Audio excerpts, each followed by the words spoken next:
colleague, Senator Johnson from Wisconsin, for co-sponsoring this. I know a number of other colleagues are interested in sponsoring this, and I'll have more to say about this later in the week or next week. But I really think this is a very, very important topic that we need to address in this debate, and I appreciate the time, and I yield the floor. Mr. President. The senator from Louisiana. Thank you, Mr. President. I came to the floor to speak about and follow up about a 2-hour debate that we had last night on the floor about amendments pending to this bill that are uncontested. But before I do, let me just acknowledge the leadership for allowing Senator Toomey to come to the floor and offer his amendment. It's not one, although he's made some good points that I can agree with or others will agree with, but at least he had the opportunity to come to the floor, present his amendment and ideas, make his arguments, and hopefully sometime the Senate can vote on that amendment. That's the process. The underlying bill, as you know, these quotas and goals and numbers of visas were carefully and very fragilely compromised among Democrats and Republicans that serve as the basis of the underlying bill. So any major adjustments to that would undermine a comprehensive immigration bill. The bill that we have to consider is not the perfect bill. We could have all written it differently, but the overriding objective to fix a system that's broken, to secure the border, to require taxes paid, English spoken, behind the line, after people who have come here legally, close these borders, improve technology, and give an economic impact to this country overrides, in my view, these important but not major issues. Having said that, there is an issue that I think deserves a tremendous amount of attention, and it's not just one amendment, it's 27 amendments. The issue is, Mr. President, that there are currently 278 amendments filed, including Senator Toomey's amendment. So besides his, there are 277 amendments pending to this bill. And Senator Harry Reid has said for 3 weeks, now, actually for 6 weeks now, he wants this bill finished by July 4th. Because the leadership hasn't been able to negotiate, which is very difficult, I understand, some of these very controversial amendments and who's going to get votes on what, et cetera, it's really slowed us down. I'm not new to the Senate. I have seen this happen before. I'm not whining about it. I'm acknowledging that is the world we live in. There's no magic button that can be pushed to fix this. But what we can do, Mr. President, is come together in a trusting way to pass uncontested amendments, amendments that are not contested on the Republican side, they're not contested on the Democratic side, and I am aware of about 27. The staff, both Republicans and Democrats, have been working through the night to identify, of the list of 277 amendments besides Senator Toomey's, there are some of those that are actually really good ideas that Republicans and Democrats agree to, that do not upset the balance of the bill, do not spend any major additional funding or minor funding, that are in the principle and scope of the bill. And, Mr. President, it's our responsibility as senators to legislate, and that's what we're trying to do. And so I want to read this list of amendments that, to my knowledge, have no contest. No one is opposing them. This is the list that was put together by Republicans and Democrats. Perhaps there's another list that I am unaware of. My only goal is to get the Senate to accept amendments that are uncontested, that improve the bill, because that is what we are sent here to do. Now, I see the ranking member on the floor in just a minute, but I'm going to take my full time and then stay on the floor until we can try to resolve some of these things. But I would point out that there are only 17 members of the Judiciary Committee. I am not one of them. Those 17 members of the Judiciary, led by Senator Leahy and ably Ranking Member Grassley, met, I think, for 2 weeks, morning, noon, and night, hours and hours and hours and hours. Senator Grassley himself filed 77 amendments. 38 were considered, 16 were adopted, and 22 were rejected. Senator Grassley, as the ranking member, is entitled to more amendments than anyone. From the chair gets the most, the ranking member gets the second most, and I think that's actually what happened. The problem for us that are not members of the Judiciary Committee, who are not authorized to offer amendments at the committee level, because we're not on the committee, although we can informally work with members, and I did that, as many members did, because we know what our job is around here. The only way that we can have an input into this bill, acting on behalf of constituents that have come to us with very good ideas, let me say, not only the best ideas come from, the little group here in Washington. We have very smart people out in the United States that follow things very carefully, and they call their senators and representatives, elected officials, nonprofit groups, citizens, business people, and say, I've read the bill. I'm thinking this might be a better idea. We get our staffs to work on it, and voila, that's how many amendments come forward. What I am so angry about, and will use the power that I have as a senator to push this point, is that when these ideas come and we have Republicans and Democrats supporting them, we can't even get a process to get these uncontested good ideas forward, because we give all the time and attention to the most controversial amendments, usually the ones that have no chance of passing whatsoever, that are message amendments for both sides, that undermine the bill that we're trying to work on, and our ability to legislate has gone out the window, and I am not going to be a senator with that window closed. So I plan to open it. And I'm going to use all the power of my office to open the window of opportunity to legislate. Now I'm going to ask for 3 more minutes to read this something into the record.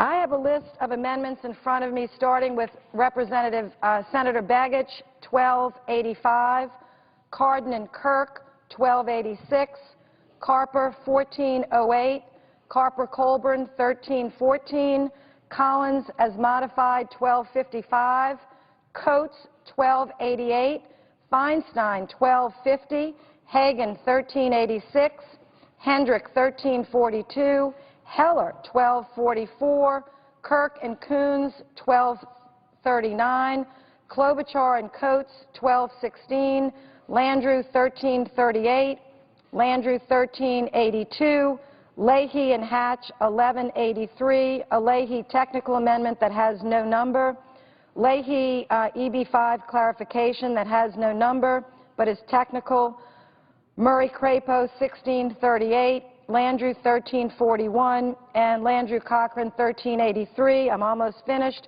Nelson, 1253, Reed, 1223, Swartz and Kirk, 1416, Shaheen, 1272, Stabno, Collins, and King, 1405, Udall, 1241, and Udall, 1242. To my knowledge, none of these amendments are contested. Some of them are Democratic amendments, some of them are Republican amendments. And at some point, I'm going to ask for these amendments to be included in the base of this bill. I'm not going to ask that at this exact moment, but I am going to ask I might ask the chair, the ranking member, is this a list that you recognize? And if not, is there another list that I could see and observe and put to the record for this discussion? I ask the ranking member from Iowa. Ranking member of the committee, senator from Iowa. Senator from Iowa. Has the senator yielded the floor? No, I have not. I don't think I want to speak until I... Okay. Then let me ask the consent then for these amendments to be, and let me just rephrase. I understand these amendments to be non-controversial. It is my understanding that there is no Republican opposition to the substance of these amendments. Now, I could be wrong, and if someone can tell me what the substantive objections to these amendments are, I'll go back to work. I'm happy to work on this all day. It's very, very important. We have several days to finish this. If somebody could just tell me, either in writing or verbally, what are any substantive objections to these amendments, I promise that I'll do the work necessary to see what can be done to work them out. And so I'm going to ask, because no one has come to me, I filed this list, talked about this 2 hours last night. Everyone knows these amendments. Everyone has had a chance to look at them. No one has come to me to say that they object to any of these amendments. I'm going to simply ask unanimous consent for them to be added to the bill. And then let me say, after these are added to the bill, we still will have, let me do my math here, we'll still have 251 amendments to fight about. And so we could, we will really enjoy the fight. I can fight as tough as the next guy. But could we possibly get amendments that members have worked together on? How fascinating that Democrats and Republicans actually work together to answer constituent letters and phone calls and concerns about immigration, found a way to work together, put an amendment together, but you know what? We go to the back of the line, while everybody who has not worked, who just wants headlines, and I'm not speaking of Senator Grassley, he has done a great job in his leadership, but there are others that want to have press conferences and headlines. I don't. I just want to legislate on behalf of the constituents that have sent me here now for 3 terms. So I'm going to ask unanimous consent to pass these uncontested, to my knowledge, amendments. Is there objection? Reserving the right to object, Mr. President. The senator from Iowa. Thank you very much. Is there a time limit for me to speak? The senator from Louisiana had 10 minutes, which has now expired. Okay. The senator from Iowa has no time allocated to him. Okay. Reserving the right to object, and I probably will have to object, but let me explain first of all. This is a rare moment that Senator Landrieu and I might be on the opposite side of the fence, and maybe when this is all done, we won't be on the opposite side of the fence, because 99% of the time that she and I have conversations, it's about foster care and adoption and all those things. Let me speak my reservation. First of all, we have had this list that she speaks of since at least this morning, and maybe even earlier than this morning, and we've been going through it, and I'll give a bottom line, but I want a further opportunity to explain. There is now, to the chairman's staff, counter offer that we have that I would like to have Senator Landrieu and other senators take a look at. And I had an opportunity last night to spend some time speaking with Senator Landrieu about this, trying to get a process in place, and I guess that process is in place now, and we went through these amendments. But let's say, first of all, when these are non-controversial amendments presented to us by the majority party, it means they have stated that they are non-controversial, and we go through the list, and we may have a different judgment on some of them, because it's my conclusion that not all of the 27 so-called non-controversial amendments are in fact non-controversial, and some of them are under other committee jurisdiction, and we always take the leadership of other committees when they're under other jurisdiction into consideration. Now, normally, amendments like this would take place in a manager's amendment come near the end of the process, because it takes time to go through, you know, if we could have 100 amendments on a list somebody thinks non-controversial, so it takes some time to clear. Despite what's been said, many of these on the list of 27 aren't necessarily easy. But we've worked on them, we've presented an alternative, and I would ask for that to be discussed, and in the meantime, then I would object. Objection is heard. Would the senator yield for a question? Yes? Is there a physical copy of the list that you've presented to the Democrats? Could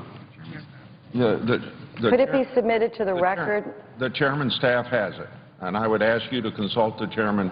I'd like to ask that list be submitted to the congressional record. I won't submit that list until after the chairman. But I ask unanimous consent for that list to be submitted to the record. I object. Objection is heard. Mr. President, can I have the floor? Senator's time has expired. I ask unanimous consent that the time until 2 o'clock be equally divided between two leaders or their designees, and the majority leader be recognized at 2 p.m. Is there objection?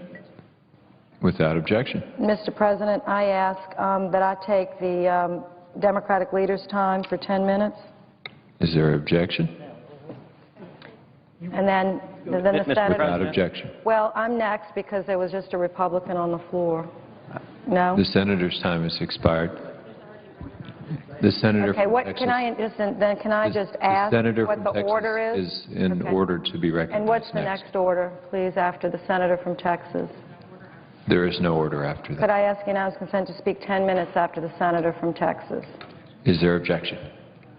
Without objection. The senator from Texas. Mr. President, I rise today to express my strong concern about President Obama's decision to arm the rebels in Syria. That decision was signaled last week by Deputy National Security Advisor Ben Rhodes. According to Mr. Rhodes, the United States will start supplying arms to selected rebel groups. Now, I fully understand the seriousness of the situation in Syria. Bashar al-Assad is a brutal dictator. Syria has been on the State Department's state sponsor of terrorism list since 1979. For 2 years, this brutal civil war has raged, leaving at least 93,000 dead, 100 reportedly from chemical weapons attack. The humanitarian situation in Syria is a calamity. Millions of people have been displaced. Iran and Russia stand to gain a major strategic victory if Assad remains in power. And we have to be concerned about the danger this war poses to our allies, Israel and Jordan. All Americans would like to see secular, democracy-minded forces in Syria come to power. But President Obama's failed policies over the last 2 years have left us with no good options at this time. In the beginning of the uprising, there was a moment when the peaceful protesters could have used the vocal, energetic support of the United States. Instead, the Obama administration stood by for months, apparently in the hopes that they could make Assad see reason. Before long, military hostilities broke out, but President Obama chose not to act, hoping instead to lead from behind. In the course of the war, Assad has benefited from weapons from Iran and Russia and from fighters from Hezbollah.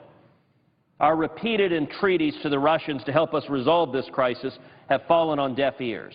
Most recently this week, when President Obama attempted to reach a diplomatic solution with President Putin, just to have him once again refuse to be a good faith partner that the administration seems to think he could be. Meanwhile, the most effective organized Syrian rebels are affiliated with al-Qaeda. There are two main al-Qaeda entities active in Syria: Habat al-Nusra and the resurgent al-Qaeda in Iraq. While recent plans to merge them have foundered, they are both powerful and well-armed. In recent weeks, a training video has been posted on an al-Qaeda website showing young rebel recruits in Syria singing not only about overthrowing Assad, but about how, quote, the World Trade Center was turned into rubble. To commemorate the 65th anniversary of the founding of Israel on June 6th, al-Qaeda leader Ayman al-Zawahiri released a video calling for Syrians to unite to bring down the Assad government and to create a radical Islamic state. On June 9th, Zawahiri posted a letter on Al Jazeera announcing that Jabhat al-Nusra would be acting on his direct orders. As many as 7 of the 9 rebel groups that have been identified may have ties to al-Qaeda, and yet these murky connections make them all the more difficult to properly vet. And as is normally the case when al-Qaeda moves in, more and more stories are spreading about the desecration of churches, kidnappings, rapes, and beheadings. These forces are engaged in a deadly struggle with the Assad regime, and President Obama has chosen this moment to signal that it is now suddenly in our vital national security interests to intervene in Syria. It seems far more likely a recipe for disaster.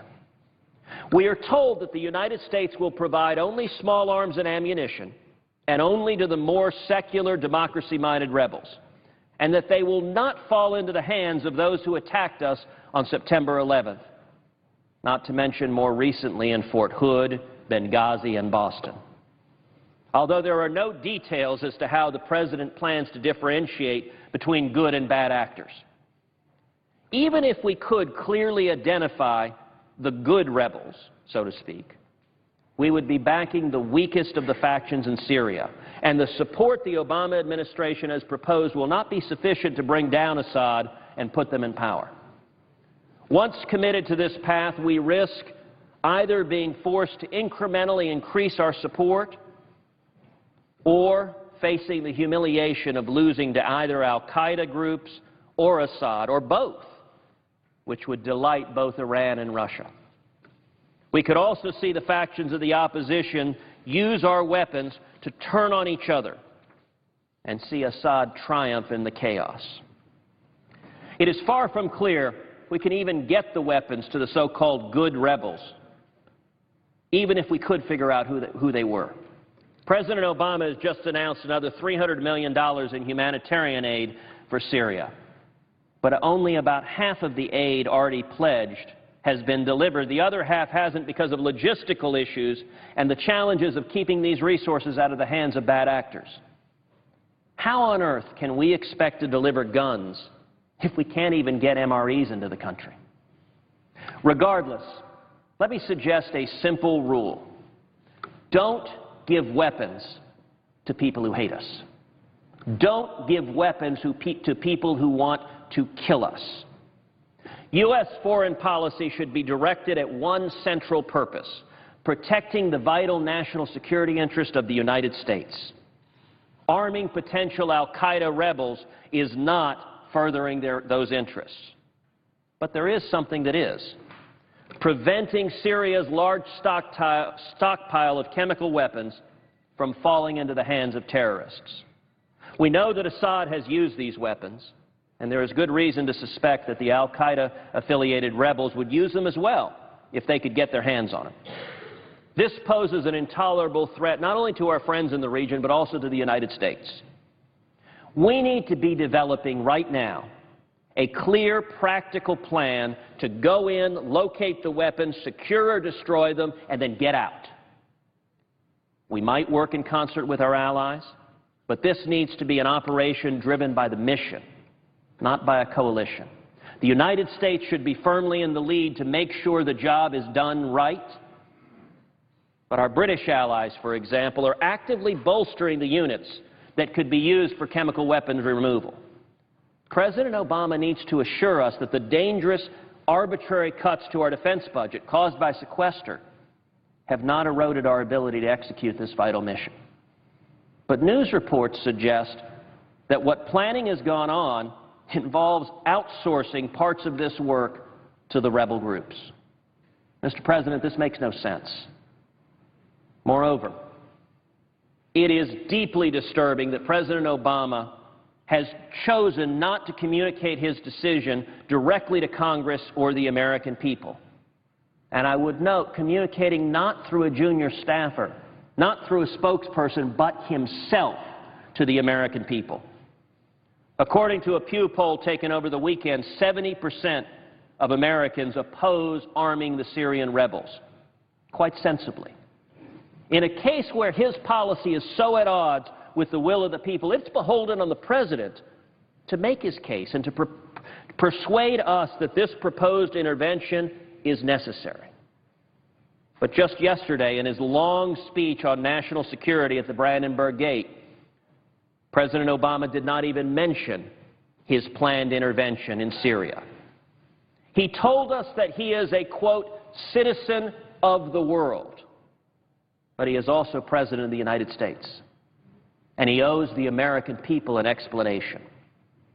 President Obama needs to explain why arming the Syrian rebels is now worth our intervention when it wasn't 2 years ago. He needs to explain how he has established which rebels are the appropriate recipients of this support. He needs to explain how this limited support will make a material difference in Syria. And he needs to assure us that his team is proactively planning to protect our national security by keeping Syria's chemical weapons out of the hands of either Hezbollah or al-Qaeda. But we don't know any of these specifics. We are apparently just supposed to trust the President to manage Syria policy more effectively than he has over the last 2 years and more effectively than he has managed events in Iran, Libya, and Egypt. During the Green Revolution in 2009, the Obama administration stood by and allowed the supreme leader of Iran to brutally suppress his people as they protested in the streets. 4 years later, we have just witnessed the installation of the supreme leader's most recent selection for president of Iran, a man whom some of the mainstream media refer to as a, quote, moderate, but a man who has referred to Israel as, quote, the great Zionist Satan, and who vows to continue Iran's nuclear program. That's some moderate. During the uprising in Tahrir Square, Cairo, President Obama cheered on the demonstrators but refused to take a leading role in helping Egypt make the difficult transition to democracy, opening the door to a Muslim Brotherhood regime that is now taking systematic steps to hollow out that country's fragile constitution while turning a blind eye to the persecution of Christians and the discrimination against women. And just like the rebels in Syria, President Obama is also working to arm the Muslim Brotherhood in Egypt. During the revolution in Libya, President Obama decided removing Muammar Gaddafi was a vital national security issue, and he participated in NATO's mission to overturn him.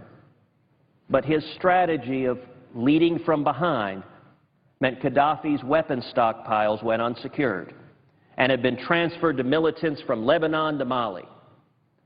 The new government in Libya, however well-intentioned, proved incapable of managing the security threat from terrorist militias in the country.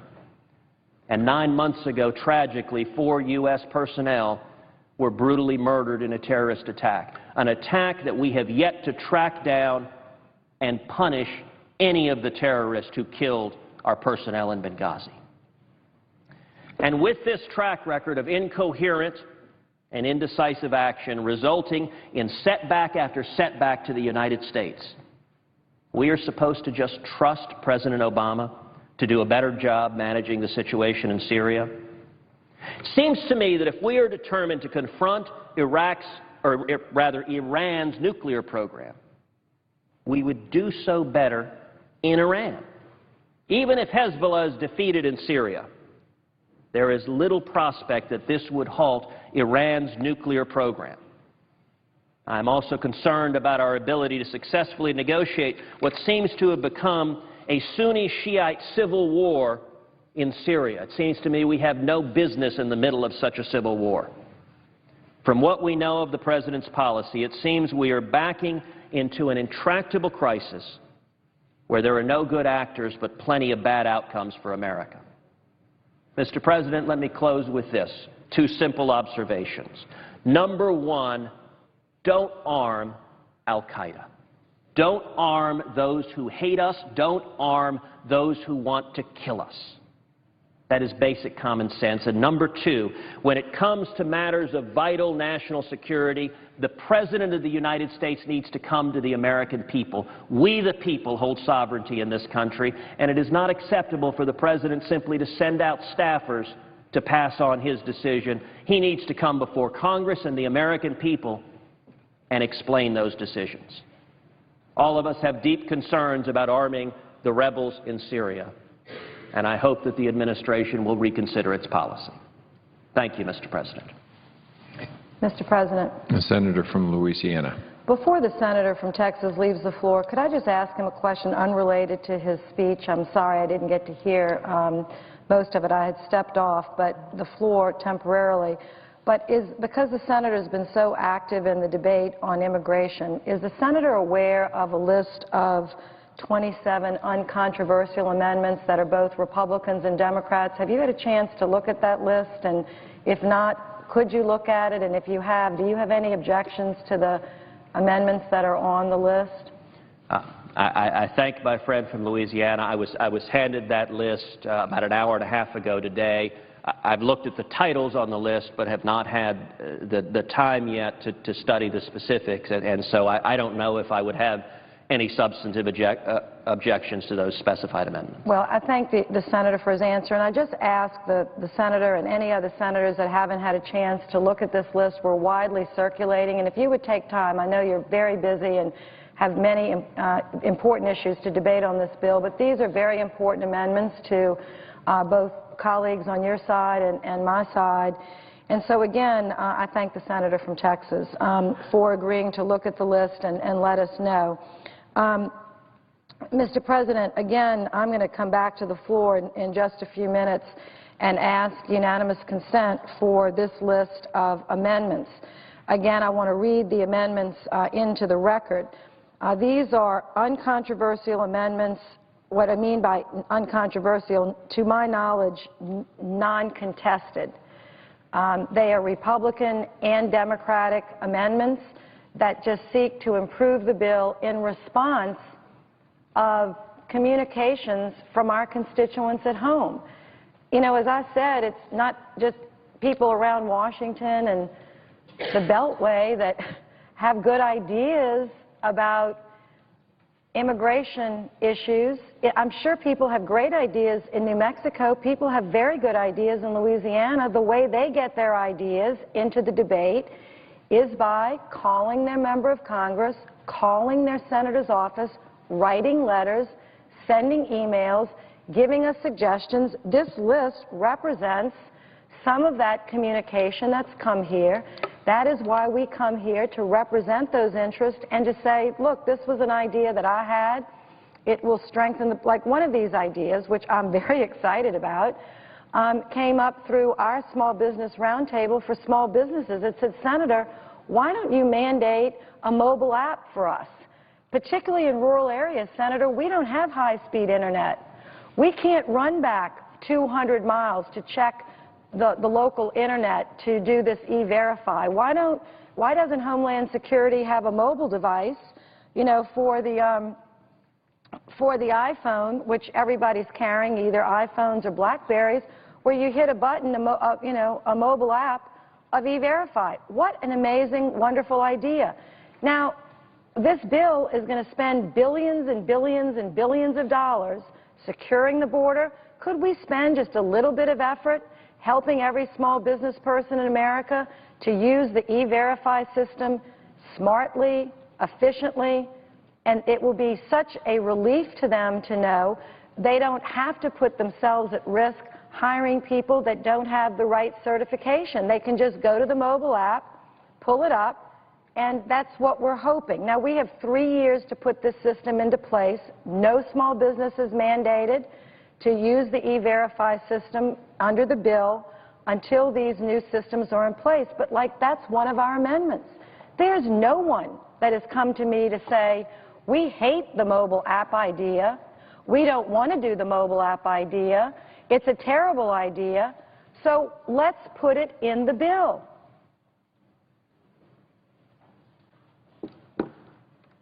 You know, there's some other amendments in here, and I don't know all of them because only some of them are mine.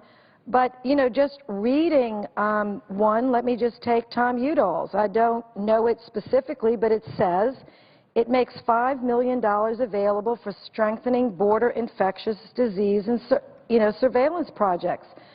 $5 million is a good amount of money, but compared to the billions of dollars we're spending, and for some of our rural states, New Mexico, Colorado, Arizona, Louisiana is rural. I don't think there's anybody objecting to spending $5 million to increase border infectious disease surveillance projects. That kind of smart investment, I'm sure the senator's done his homework. That kind of smart investment could save taxpayers and the livelihoods of farmers everywhere.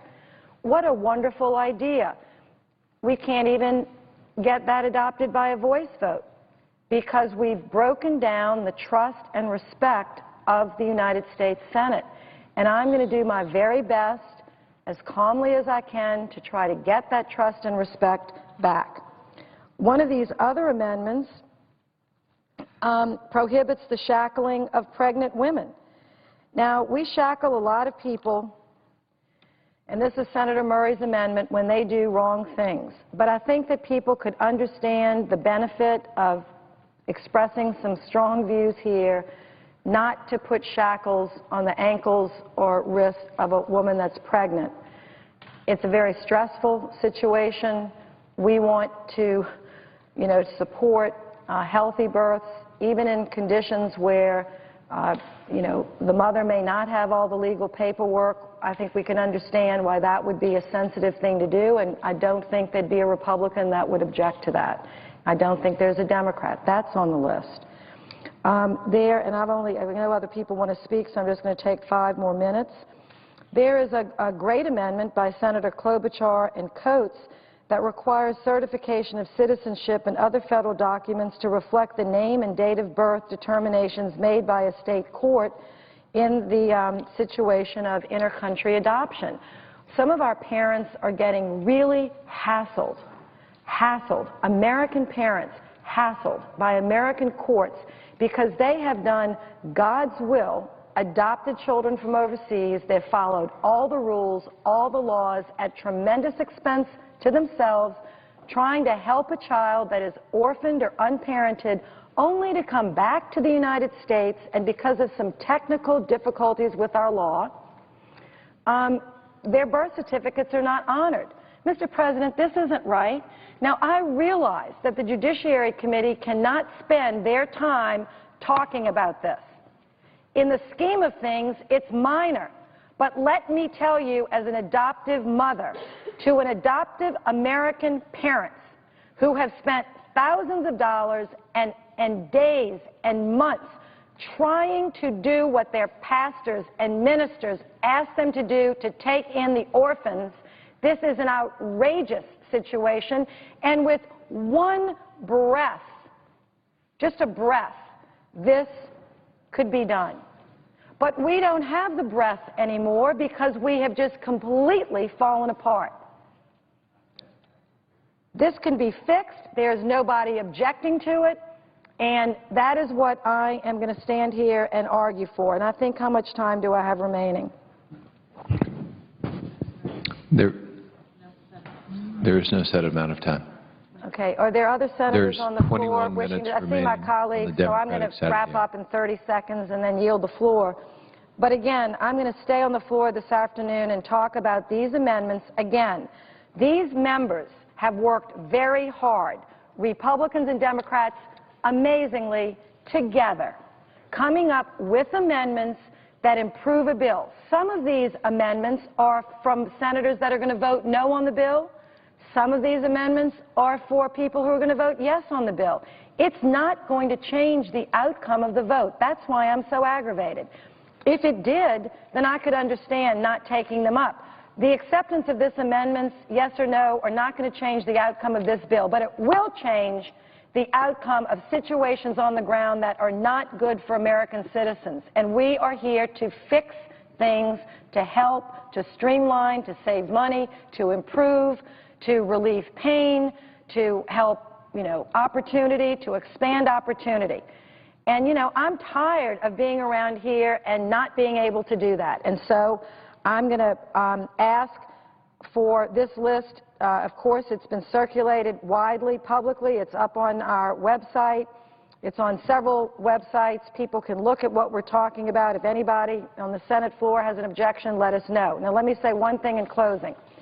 The counter list that I am still not in physical receipt of but have seen, but is a part of the congressional record because I've required it to be, is a list of 7 amendments that are very controversial.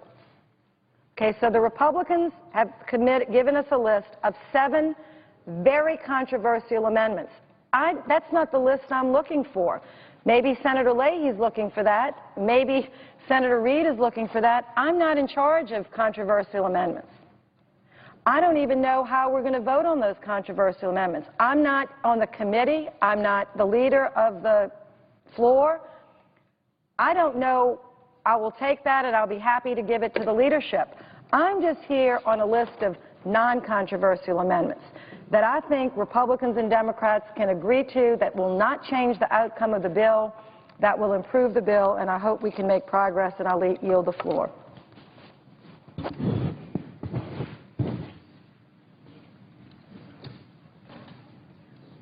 Mr. President. Senator from Nebraska.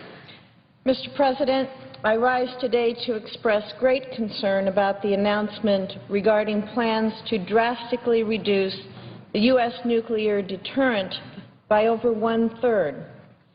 The strategic basis for this reduction is entirely unclear. The President must provide members of Congress additional information on the basis and the implications of this announcement.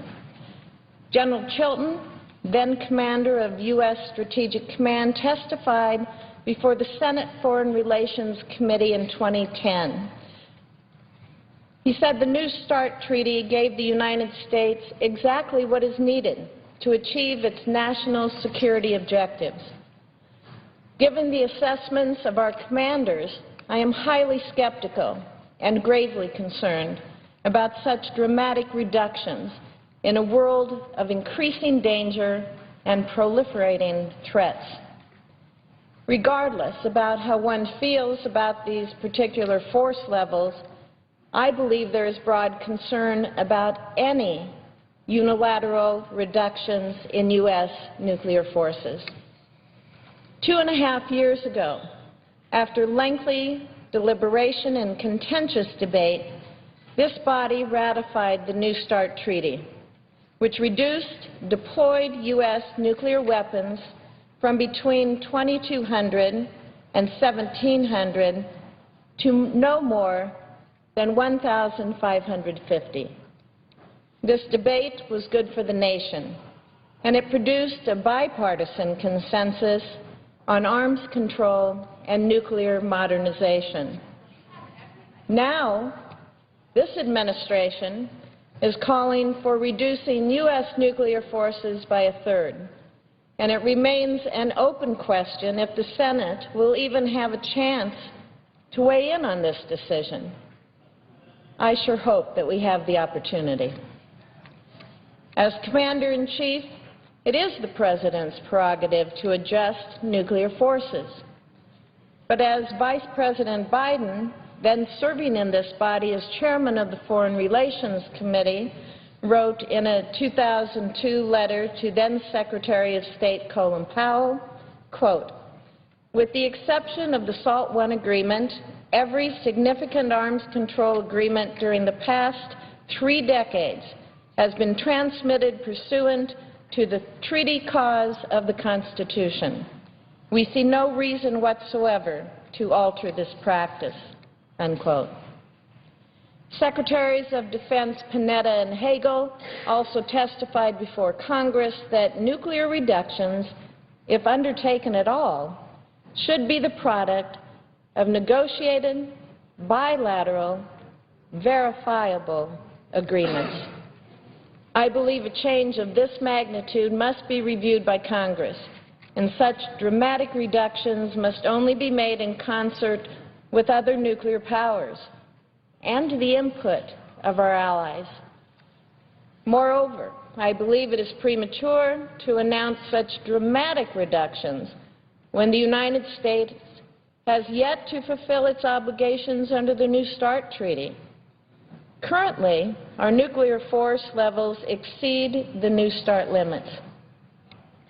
Instead of providing a plan to implement the reductions required to comply with that treaty, something I and numerous other members of Congress have repeatedly asked for, the President opted to promise the world massive additional cuts. I'd like to repeat this.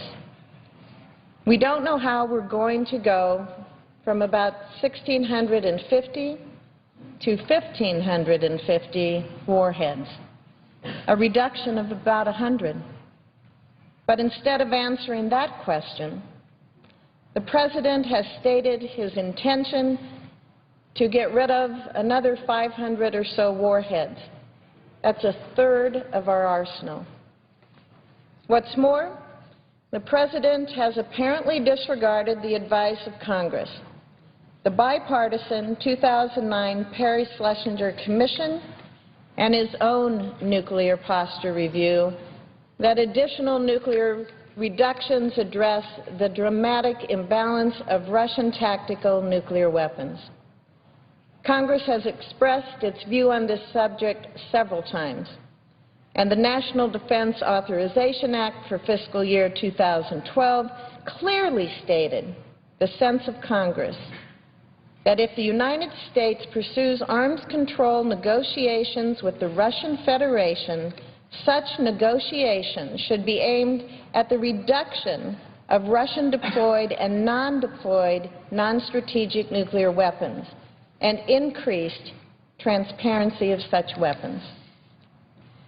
While the announcement mentioned these weapons, their reduction was clearly a separate afterthought, not the primary arms control objective that this body insisted it be. In closing, I must remind my colleagues that the Senate approved the New START treaty on the condition of modernizing our aging nuclear deterrent.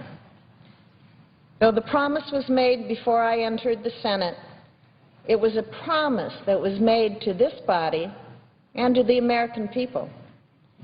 And it is a promise that I will make sure is kept. Modernization funding is more than 30% below the target set by the President during New START's ratification. That is unacceptable.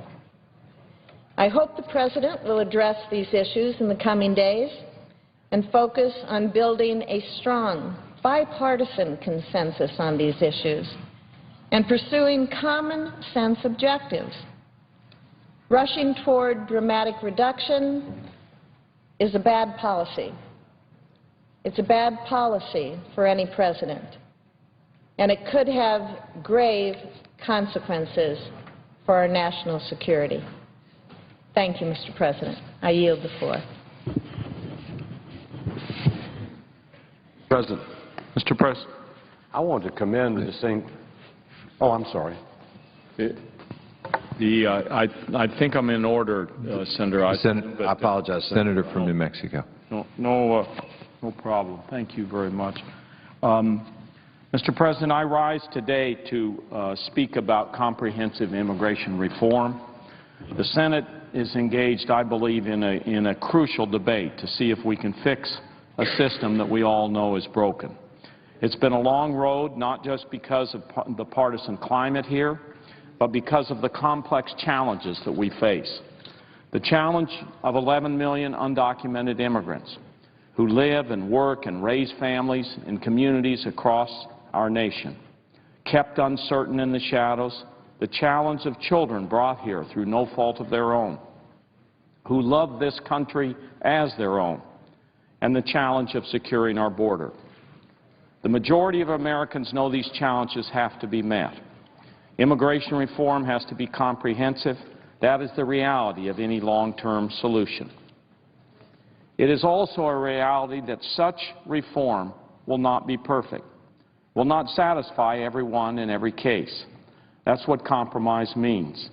That's what bipartisan effort requires. But the American people are not asking for perfection. They are asking for results, for an immigration system that works, that makes sense, that secures our borders, that strengthens families, and supports our economy.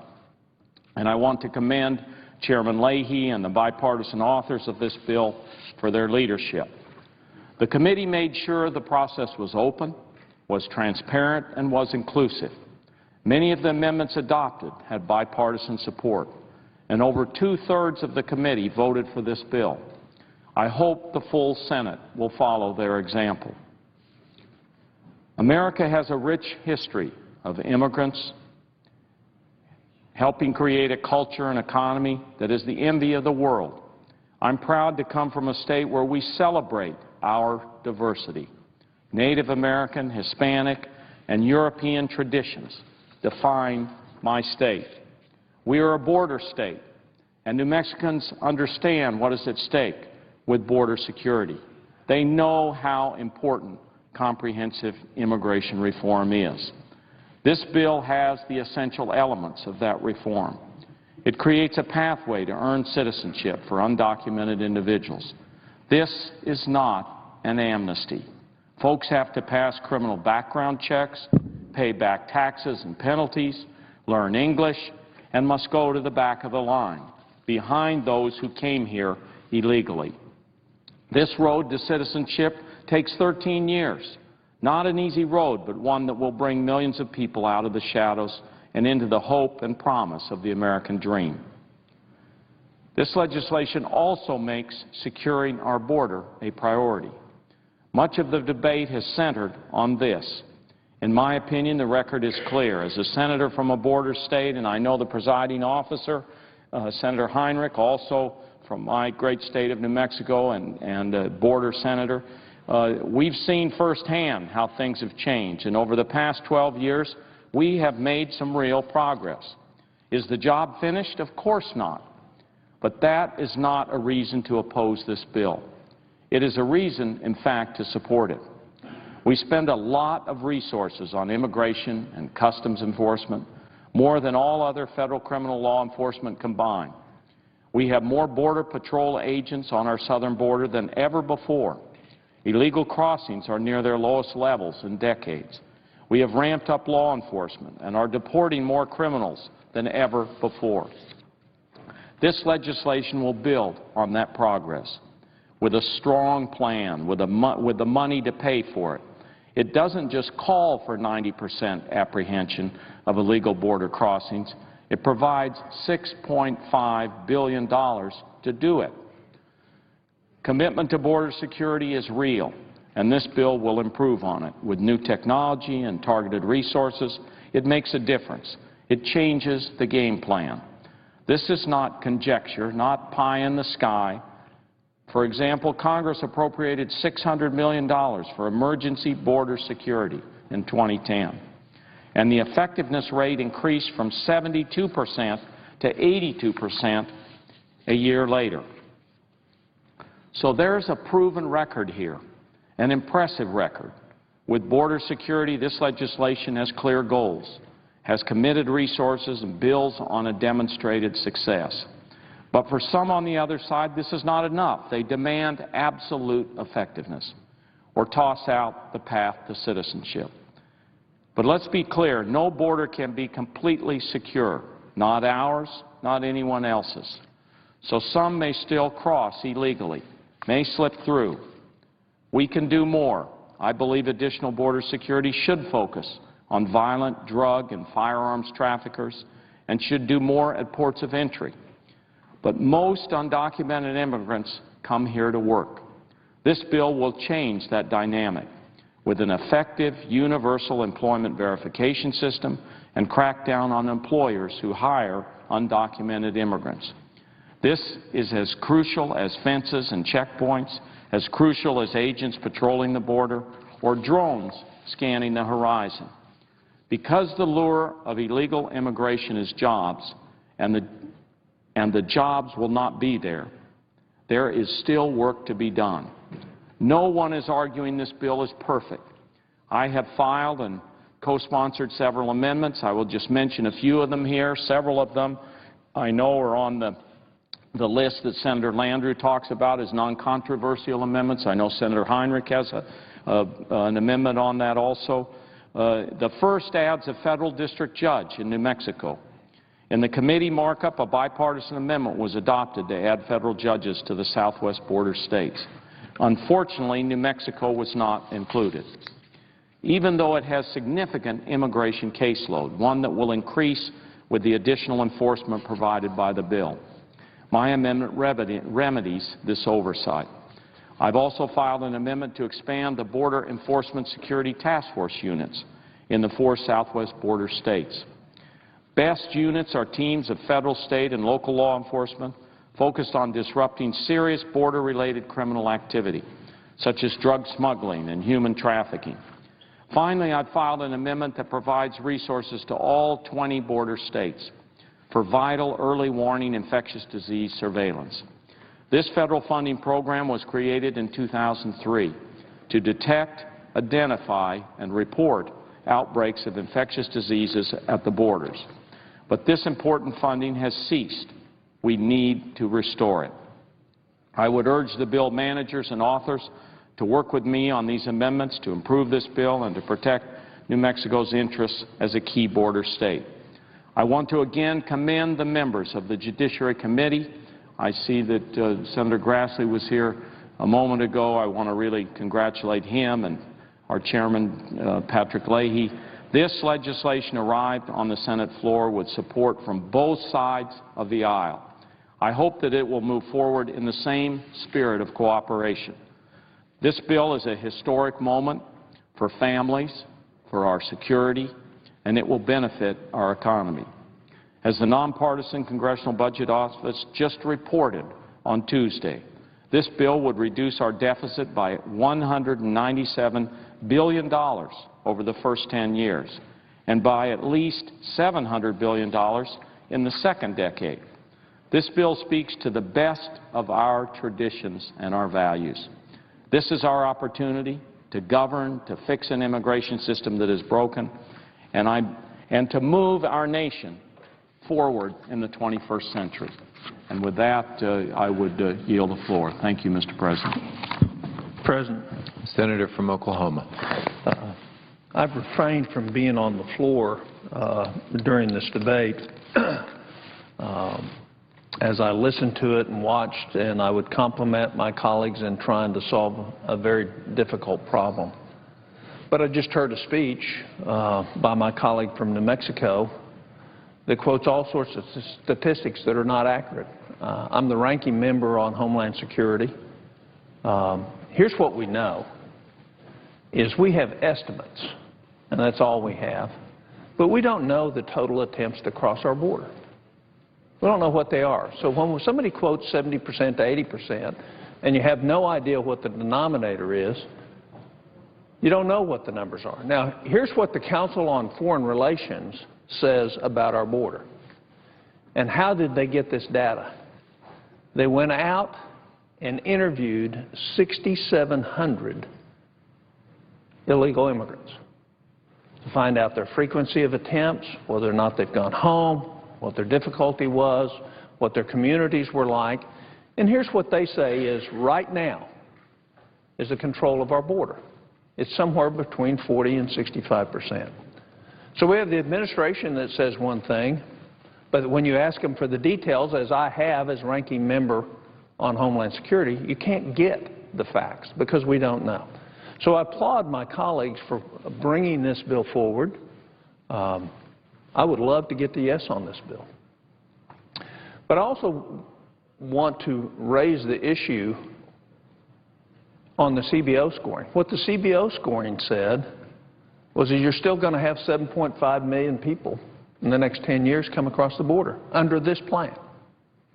And so in reaction to that, we have people who, other than one person on Homeland Security who actually has sat through the hearings, knows what's going on with Homeland Security, we're going to come forward with a bill that's going to increase Border Patrol by 20,000 people. I can tell you, we don't need 20,000 Border Patrol agents. What we need is a coherent, smart strategy with transparency in the agency as Homeland Security so we can act, as members of Congress, can actually see what's going on. And all you have to do is listen to what the administration says and then listen to the people who are actually doing the work, which are the Border Patrol agents, which are the ICE agents, which are the USCIS agents, which are the CPB agents. And when you talk with them, you get a totally different story. Now, why is it that the people who are actually doing the work are telling us a different story than what the administration's telling us? There's a disconnect there, and we need to understand what that is. So I look forward to reading the details of the supposed border security amendment. But ask yourself the question, is it possible to secure a border? If we were to have a terrible outbreak on either our northern or southern border that had a high case fatality rate, high infectious rate, and we decided we were going to close the border tomorrow, we could do it. And there are great things in this base bill that will eliminate a large portion of the draw coming across our nation, into our nation, through illegal immigration. And those are creating a decline in the attitude of those coming, knowing that if you come across, you're going to have to be able to prove you're a citizen to be able to get a job. I think that's absolutely right. There's some increase in the work visa programs and the special visa programs, probably not enough. But if you think, let's just believe the administration, let's believe what people say about this bill, if you can cut it down to 8, 9, 10%, then the people coming across the border aren't the people looking for a job. People coming across the border are the people that tend to hurt our society, the drug runners, the human traffickers, the terrorists. And so the question I'd ask is, shouldn't we know what we're doing as we establish a border security amendment that will actually send the confidence to people of this country that, in fact, we're going to secure a border? The vast majority of people in this country want to solve this problem. I want to solve this problem. The way we're going to go about it is we're going to get a C amendment sometime late tonight, and then on Saturday we're going to have to vote on whether to proceed with that amendment or not having had the full time to actually consider what the outcome of the recommendations of that amendment are. And so some of the mistakes that have been made as we brought this bill forward, this bill came through the Judiciary Committee. But almost every other major thing that's of controversy in this bill is under the purview and the control of the Homeland Security and Government Affairs Committee, which got no sequential referral on this bill. And so where we're hung up on this bill is because we didn't do regular order. We didn't allow the process to work.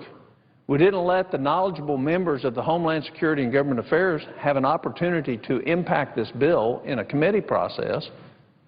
And so now we're hung up with people who aren't on that committee writing an amendment for Homeland Security. And we can write a good amendment for Homeland Security. And I've told Chuck Schumer and other members of the Gang of Eight of that.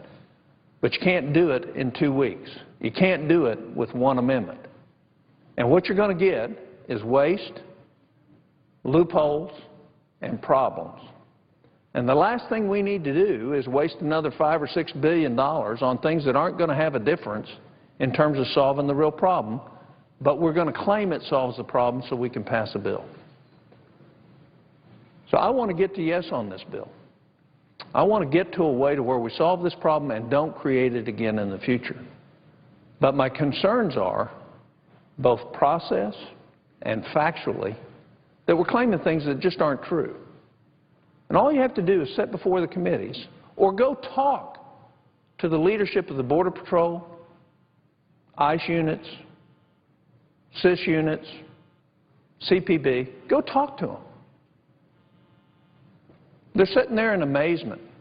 You know, 3 weeks ago I had breakfast with Janet Napolitano, and she said she would send me their border control plan by area, by region, the next day. Well, a piece of paper came, but there was no border control plan. So the question I have is, where's the plan? And of all the good recommendations that are in this bill, it's all going to be contingent on execution of what's in there. And so we're going to pass a bill and pass an amendment, and then we're going to ask the very committee that was excluded from making proper recommendations of this bill to oversight it. And we'll oversight it. But the fact is we won't have any control to control it. So we'll be raising the questions and the ineffectiveness, and yet we won't have accomplished what we were telling the American people we're going to accomplish. And what is that? Is that we're going to solve the problems with the illegals that are here. We're going to decrease the demand and draw across our border. We're going to control our border, even though we won't put that as a condition for granting people a movement from the shadows to the open. We won't put that as a condition, even though now with supposed new border amendment that the Border Patrol says that they can get us to a 90%. We won't make that as a condition. So my feeling is right now there's a great attempt by 8 of my colleagues to try to solve this problem. And because we're in a hurry and then we're in a time crunch, and we shouldn't be because the House is not going to take up this bill, but they're going to bring their own, that we ought to do it right. And so I have a lot of amendments. I'd love to have votes on them, love to have them considered. And I understand that we can't call up amendments right now, which is the same dysfunction that the Senate's been operating under for the last 7.5, 8 years. And so people who are knowledgeable on the committees of jurisdiction don't have the opportunity to improve the bill, to raise questions about the bills through their amendments, to refine the bill. It means that we just want to get a bill passed. Doesn't mean we want to really solve the problem. So I look forward to a time to be able to come back to the floor and offer amendments that will actually improve this bill, that will give transparency to the American public about what we're doing, that will give transparency on how we're going to spend all this money that we're going to take from the very people that we're trying to move out of the shadows. And we're not just going to throw money up against a wall and say we did something when, in fact, we're not going to accomplish the very purpose that we put forward this bill.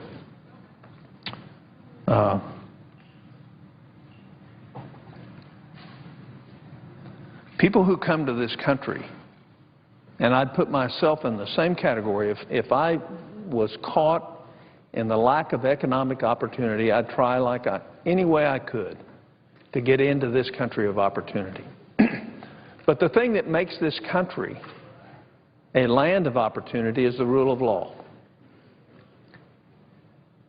And really what we're doing is we're saying, the irony is the people who come here and break the law to get the opportunity from the rule of law, if we don't fix it to where that doesn't happen again, we're going to unwind the rule of law in this country. And that's the glue that holds this nation together.